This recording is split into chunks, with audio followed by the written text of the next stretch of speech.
Hey guys, how to use Proxy Janitor AI. So go ahead to the official website, and then what you're going to do, select the character if you scroll a little bit down. Okay, let's say for example, I'm going to select Mammon, this character, right? So I'm going to click on their picture, and scroll a little bit down, and you're going to see right here, it supports proxy, right? So what I'm going to do, just go ahead and hit chat with Mammon. Right, as you can see, you're gonna be able to chat with Mammon right away.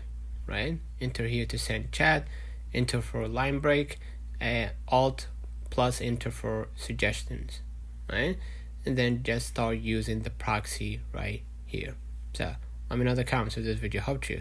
Don't forget to like and subscribe, and before you start chatting, go ahead and click the three bars at the top right, go to the API settings, and then you're gonna select right here proxy, and make sure that you select Open AI preset, right, and select the model which is 4 or 4.0, right, and add the API key in the custom prompt to basically get the outcome you need. So don't forget to like and subscribe. See you.